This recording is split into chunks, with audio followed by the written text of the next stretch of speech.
오늘 우리가 살펴볼 말씀은 역대하 6장의 말씀입니다. 이 역대기의 말씀은 특별히 남북 이스라엘이 이제 갈라져서 남쪽 유다로 나눠지지 않습니까? 근데 북쪽 이스라엘은 언제나 여로보암의 우상 숭배의 죄를 따랐고, 남쪽 유다는 그래도 우리가 소위 말하는 선왕들이 몇 사람 이제 등장을 했죠. 그러나 역시 부족하기 짝이 없었고, 그런 가운데서 역대기서의 말씀은 남유다의 정통성이라고 하는 것, 그러니까 이스라엘의 뿌리의 정통성을 드러내기 위해서 기록된 중요한 책이었습니다.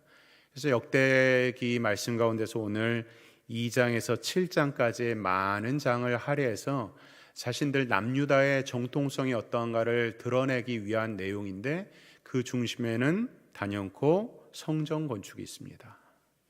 그래서 성전 건축을 위해서 2장에서 준비하고 3, 4장에서 성전을 건축하고 5장에는 그 성전의 중심인 법궤를 안치하고 오늘 말씀에 이제 백성들을 향한 축복과 기도가 나오는 내용으로 이어져 있는데, 이 성전이야말로 이방인들이 감히 따라올 수 없었던 것입니다. 왜냐하면 성전에는 하나님께서 임재하시고, 성전에는 하나님이 저들과 대화를 하시고 약속을 하시는 그 놀라운 상천하지의 위대하신 하나님께서 친히 강림하시는 그 성전을 이방인들은 근접할 수 없었고, 그렇기 때문에 유대인들은 남유다는 이 정통성을 성전으로 보았던 것입니다.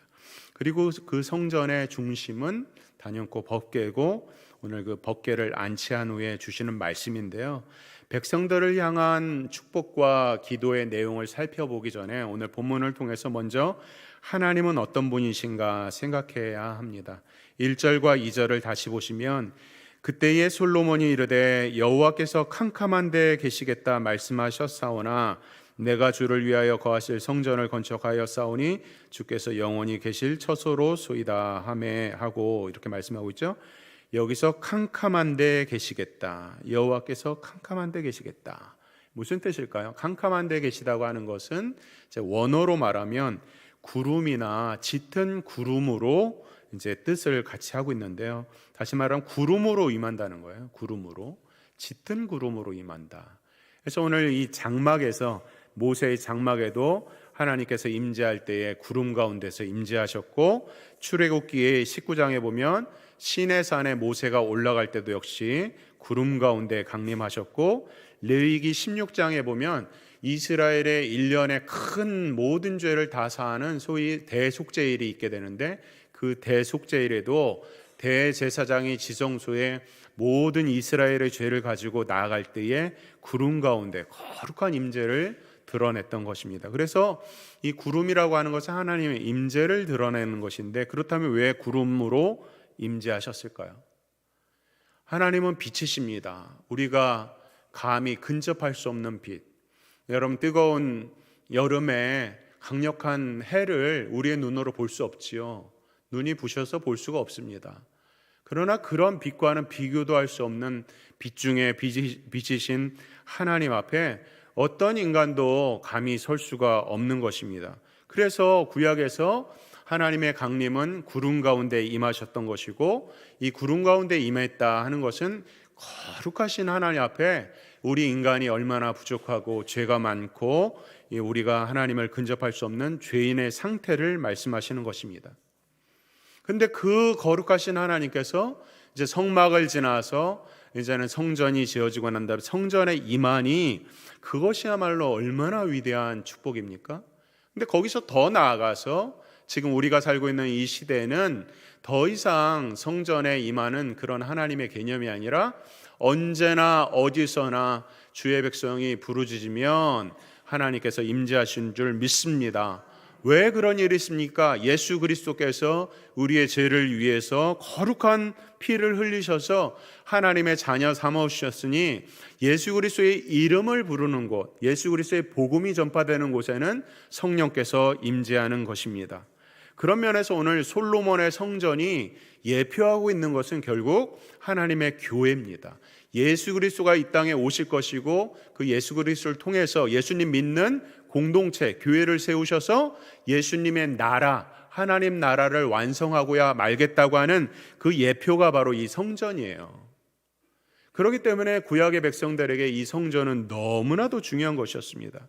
그래서 솔로몬이 성전을 짓고 그 성전을 봉헌합니다. 우리가 교회를 짓고서 교회를 봉헌하듯이 성전을 짓고 봉헌한다는 거예요. 봉헌은 무슨 뜻입니까? 우리가 헌금을 봉헌한다고 그러고 봉헌 기도라고 하고 봉자를 쓰지 않습니까? 올린다는 거예요. 올린다.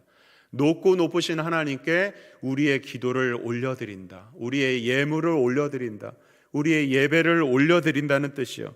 그래서 봉헌을 올려드린다는 그 뜻 안에는 이 세상이 감당할 수 없는 지극히 높으신 하나님께 그 경외함을 가지고 그에 합당한 예를 올려드린다 하는 그런 뜻이 바로 봉헌의 뜻이 됩니다. 이 내용이 바로 예수님이 하나님이 누구신지를 그대로 반영하는데 역대하 5장 11절에서 14절 말씀에 이런 말씀이 있습니다.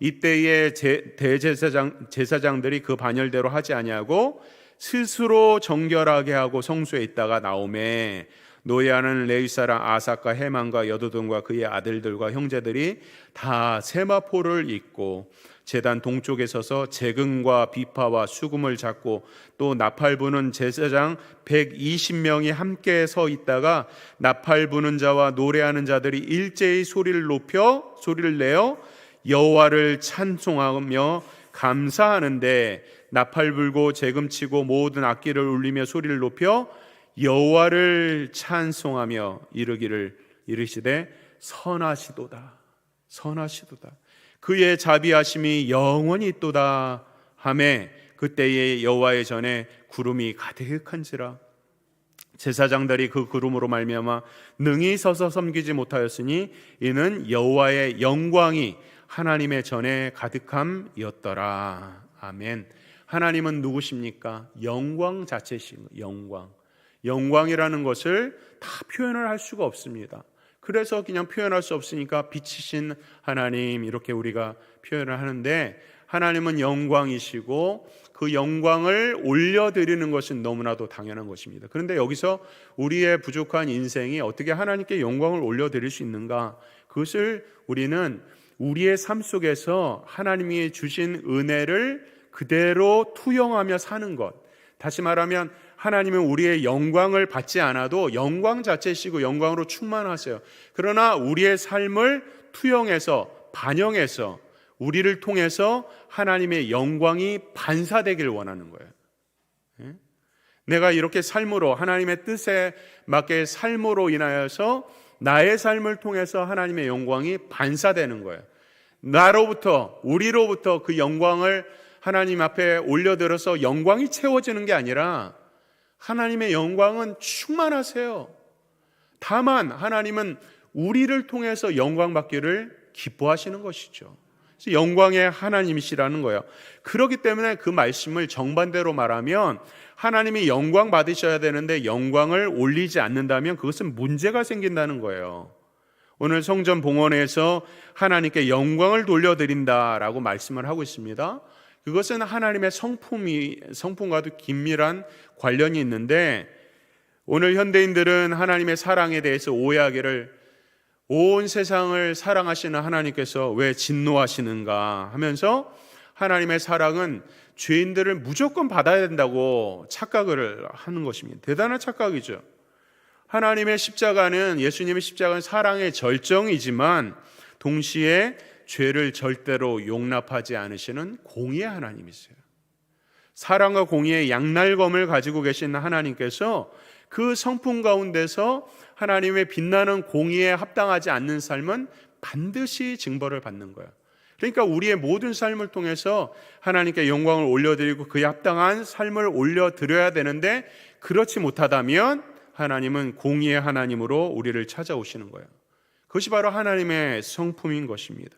그런 면에서 오늘 이 본문 말씀에서 솔로몬이 만일 이 성전을 봉헌하지 않았다면 하나님은 분명히 진노하셨을 것입니다. 그런 의미에서 오늘 이 본문을 보면서 성전만 짓고 봉헌을 하는가 그런 것이 아니라 우리 성도가 누구입니까? 우리 성도들은 예수님의 핏값으로 산 하나님의 산 백성이 된 사람들이에요. 그렇기 때문에 우리가 다 하나님의 소유인 거예요. 그러니까 우리가 하나님의 소유인데 우리가 우리의 뜻대로 살고 하나님 뜻대로 살지 않는다면, 우리가 가진 것을 우리 것으로 주장한다면, 우리가 우리의 것으로 주장하면서 하나님께 영광을 돌리지 않는다면 그때는 문제가 생기는 거예요. 왜 그렇습니까? 하나님의 성품에 위배되기 때문에 그런 것입니다. 그래서 우리 믿음의 선조들은 자신의 시간과 물질과 자신의 일, 심지어는 자기 자식도 서원을 하면서 하나님께 바쳤던 것이 아닙니까? 그런 믿음의 선조들로 인하여서 그런 고백과 하나님 앞에 헌신된 봉헌의 삶을 통해서 오늘 우리가 있게 되는데요. 예전에도 말씀드렸지만 영락교회가 한경재 목사님 사역할 때에 참 비참하고 어려운 시절에 전쟁의 이유 가운데 얼마나 힘들었겠어요? 근데 우리들은 그래도 먹고 사는데 하나님의 성전이 너무 초라하니까 자, 하나님께 좀 바치자, 다 바치자, 열흘치만 남겨놓고 다 바치자 했더니 대부분의 사람들이 순종하여서 지금의 저 영락교회가 있는 것입니다. 무슨 말입니까? 하나님의 이름에 합당한 영광을 올려드려야 하고 그 모든 것들이 결국은 이 땅에 예수님을 주신 이유인 거예요. 예수님을 주셔서 우리를 자녀 삼으시고 우리를 모든 걸 받길 원하시는 거예요. 그런 의미에서 오늘 성전 봉헌은 얼마나 엄중한 것입니까? 그 장엄함이 나팔 부는 자와 노래하는 자가 120명의 선발된 아주 특예화된 이 120명의 찬양대가 큰 소리로 악기와 함께 큰 찬양을 올려드리면서 뭐라 그래? 선하시도다, 그 자비하심이 영원히 있도다. 하나님의 영광에 합당한 그 이름을 올려드리니까 어떤 일이 생겼습니까? 하나님께서 임재하셔서 영광을 받으시는 거예요. 놀라운 것입니다. 그래서 오늘 본문 말씀을 통해서 첫째, 봉헌은 하나님의 이름과 성품에 합당한 자세라는 것을 말씀을 드립니다. 두 번째로 솔로몬의 기도와 축복의 내용인데요. 역대하 6장 오늘 읽었던 말씀 중에서 5절 6절을 보면 내가 내 백성을 애굽 땅에서 인도하여 낸 날로부터 내 이름을 둘 만한 집을 건축하기 위하여 이렇게 돼 있고 6절로 넘어가도 예루살렘을 택하여 내 이름을 거기에 두었다. 하나님께서 어디에서 이스라엘을 축복한다고 그랬습니까? 내 이름을 둘 만한 집, 내 이름을 거기에 두고 성전이죠, 성전. 예수님의 여호와의 이름이 이 성전에 있는 거예요. 그래서 이 성전에 임재하셔서 하나님의 이름에 있는 곳에서 축복을 하시는 거예요. 이것을 교회의 축복이라고 합니다. 교회의 축복. 우리가 일하고 수고한 대로 그 어떤 결실을 맺는 것 놀라운 축복입니다. 가정에서 우리 자녀들이 승승장구하고 잘 크는 것 놀라운 가정의 복이에요. 그런데요, 그것보다 더 위대한 복이 있어요. 더 간절히 사모해야 되는 복이 있어요. 그것은 바로 교회의 복입니다. 아멘이 별로 없네요. 여러분들은 교회 가운데서 어려움 당하고 고통을 별로 안 당하셨나 봐요. 예? 세상에 얼마나 많은 교회들이요, 교회가 쪼개지고 이간질 당하고 상처받고 교회 가서 스트레스 받고 교회에서 우울해지고 교회가 문제가 많은 곳이 얼마나 많은지 아세요? 예? 제가 있었던 이민교회 20년 동안에도 성황교회를 못 봤습니다. 예? 교회의 축복을 누린다는 것이 얼마나 위대한지 알아야 돼요. 교회가 평안하고 교회에서 하나님의 말씀이 가감없이 전달되고 그 말씀으로 우리 직분자들이 세워지고 복음을 전하고 이런 것이 교회의 목적인데 그것이 제대로 이루어진다는 것은 너무나도 놀라운 축복이에요. 성전의 축복, 교회의 축복. 그래서 나중에도 나오지만 교회에서 우리가 개인으로 기도할 수 있지만 교회로 나와서 기도하고 교회에서 성전 기도를 하고 성전을 사모하는 마음으로 기도하는 그 백성의 기도를 하나님은 너무 기뻐하세요. 그래서 오늘 이 말씀을 보면은 이 성전의 축복이 임하는데 성전의 축복에 그 이유가 있어요. 그건 뭡니까? 이 성전의 핵심이 바로 언약궤예요. 언약궤. 성전의 축복을 가능하게 하는 것, 언약궤라는 거, 언약궤뿐만 아니라 이것을 법궤라고도 하는데요. 출애굽기 25장 21절 22절에 보면 속죄소를 궤 위에 얹고, 궤가 바로 법궤 언약궤죠. 내가 내게 줄 증거판을 궤 속에 넣으라. 거기서 내가 너와 만나고, 왜 만납니까? 그 법궤 안에 하나님의 약속, 신실하신 하나님의 말씀이 있기 때문에 그런 거예요. 거기서 뭐라고 그래요? 내가 이스라엘 자손을 위하여 내게 명령할 모든 일을 내게 이르리라 말씀하셨어요. 법궤에서, 하나님의 언약의 말씀에서. 저희가 이번에 강대상 일체를 이제 준비를 하면서 저희가 금산에, 충청도 금산까지 여러 교육자들 함께 올라갔습니다. 공장을 갔어요. 강대상을 이렇게 귀한 헌물을 하셨는데 직접 봐야겠다. 그래서 올라갔습니다. 시간을 하루를 내서 올라갔어요. 근데 그 공장에서 이제 하시는 분이 장로님이셨어요. 장로님이신데 뭐라고 말씀을 하시냐면, 강대상 구입을 위해서 이렇게 친히 온 교회는 처음이다. 그래갖고 어떤 일이 있었을까요? 보너스로 많은 걸 더 주셨어요. 금액을 일일이 말씀 안 드리지만. 그러니까 그 장로님이 감동을 받은 거예요. 강대상을 구입하려고 성도와 목회자와 이렇게 함께 와서 그것을 구하는 모습을 보면서 그 마음에 감동이 돼서 우리가 말하지 않아도 뭐 이것저것 막 덤으로 막 주시는 거예요. 그런 일이 있었습니다. 오늘 이 성전의 축복의 핵심, 이 강단입니다. 강단. 이 강단에서 하나님께서 말씀하시는 거예요. 역대하 6장 41절 42절로 보면 이런 말씀이 있어요. 여호와 하나님이여 일어나 들어가사 주의 능력의 궤와 함께 주의 평안한 처소에 계시옵소서 하면서, 이 궤의 축복, 법궤의 축복이 뭡니까? 여호와 하나님이여 원하옵건대 주의 제사장들에게 구원을 있게 하시고 또 주의 성도들에게 은혜를 기뻐하게 하옵소서. 여호와 하나님이여 주의 기름 부은 자들에게서 얼굴을 돌리지 마시옵고 주의 종 다윗에게 베푸신 은총을 기억하옵소서 하였더라. 아멘. 이것이 바로 하나님의 언약궤의 축복인 것입니다. 하나님은 말씀으로 세상을 창조하시고, 말씀으로 다스리시고, 말씀하신 것을 지키시고, 말씀으로 구원을 이루셨어요. 그렇기 때문에 성전 안에 이 언약궤가 바로 하나님의 거룩한 임재를 말씀하고 있고, 이것이 바로 축복의 근원인 거예요. 왜냐하면 언약궤는 하나님의 신실한 약속의 말씀 그 자체, 하나님의 성품이 그 안에 다 있는 거예요. 그렇기 때문에 말씀의 이 강단에서 흘러나가는 이 모든 것들이 얼마나 소중하고 귀한지를 모릅니다. 그래서 본문 말씀 일일이 찾지 않지만 모든 내용이, 성전 봉헌의 모든 내용이 말씀으로 가득 차 있어요. 4절에도 다윗에게 말씀하신 것을, 10절에도 보면 이제 여호와께서 말씀하신 대로 이루셨도다.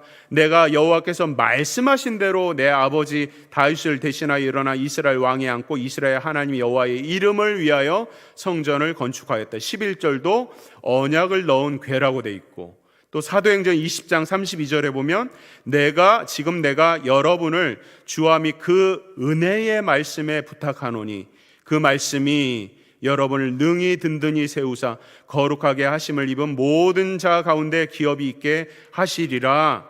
하나님은 말씀이시고, 말씀 가운데 역사하시고, 말씀 가운데 구원을 베푸시고, 말씀 가운데 능력으로 임하시는 줄 믿으시길 바랍니다. 그렇기 때문에 성전 건축에 있어서, 솔로몬의 성전 건축에 있어서 핵심은 법궤, 언약궤이고, 그것을 오늘 교회로 말하면 바로 이 강단인 거예요. 그래서 우리 성도들이 기도하고, 저는 이 시간 물질을 드린 사람들을 위해서 예배를 하는 것이 아닙니다. 우리의 형편을 다 하나님 아세요. 그러나 제가 이렇게 성물 헌신 예배를 드리는 이유는 뭐냐면, 하나님의 앞에 모든 것을 드리는 것이 얼마나 귀한 것이며, 특별히 말씀의 강단을 사모한다는 것이 얼마나 귀중한 것인지를 우리 성도들이 알기를 바랄 뿐이에요. 그래서 바라기는 우리가 얼마나 드렸든지 그것은 중요하지 않아요. 하나님의 말씀을 얼마나 사모하고, 이 강대상에서 흘러나오는 이 말씀이 생명의 말씀이 되길 소원하는 그런 간구가 중요한 거예요. 저는 이 강단에 올라오기 전에, 말씀을 전하기 전에 꼭 5가지를 기도합니다. 첫 번째, 이 말씀이 생명의 말씀이 되게 해달라고. 두 번째, 이 말씀이 진리의 말씀이 되게 해달라고. 세 번째, 이 말씀이 사랑의 말씀이 되게 해달라고. 네 번째는 성령 충만한 말씀을 위하여 구하고요, 마지막으로 말씀의 능력을 구합니다. 그래서 이 강단에 올라와서 목회자들이 말씀을 선포할 때에 그 말씀의 선포에 능력이 있어서 하나님께서 말씀하시는 것이 되고, 그 말씀을 순종하면 오늘 솔로몬에게 임하였던 모든 축복이 우리의 것이 되는 줄 믿으시길 바랍니다.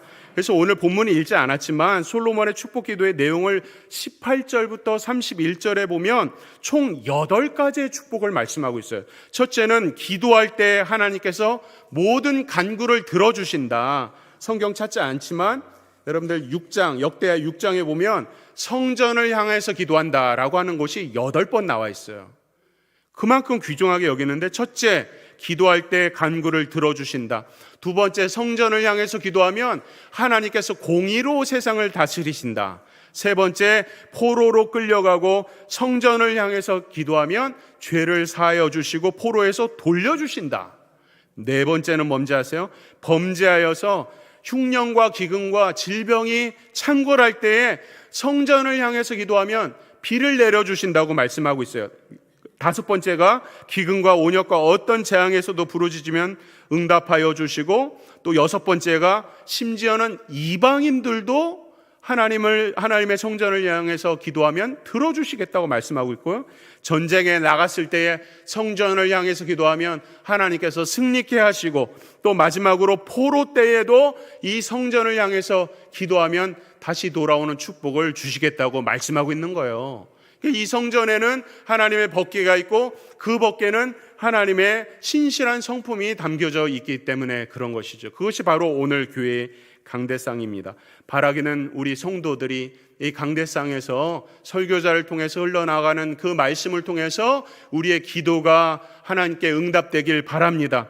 우리가 강대상에서 하나님의 말씀을 증거할 때에 모든 공의가 이루어지고 모든 죄사함이 이루어지고 하나님의 은혜 가운데서 모든 질병과 재앙과 병충해가 떠나가기를 바랍니다. 성전에서 하나님의 말씀을 선포할 때에 우리의 묶였던 것들이 풀려나고 모든 고통에서부터 해방이 되고, 또 부르짖으면 심지어 이방인들도 하나님의 말씀을 듣고 구원의 역사가 이루어지기를 바랍니다.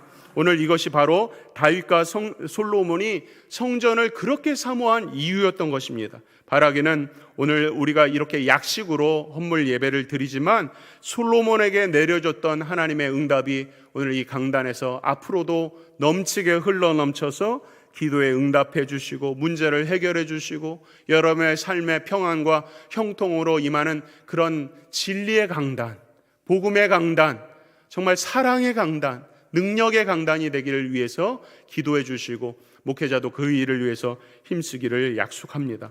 이 믿음의 자리에 오늘 우리 교회가 믿음으로 동참하여서 하나님께 영광을 올려드리니 그야말로 할렐루야 영광입니다. 하나님께서 우리의 이 약식 예배를 귀하게 받아주신 줄 믿고 감사를 드립니다. 잠깐 기도하겠습니다.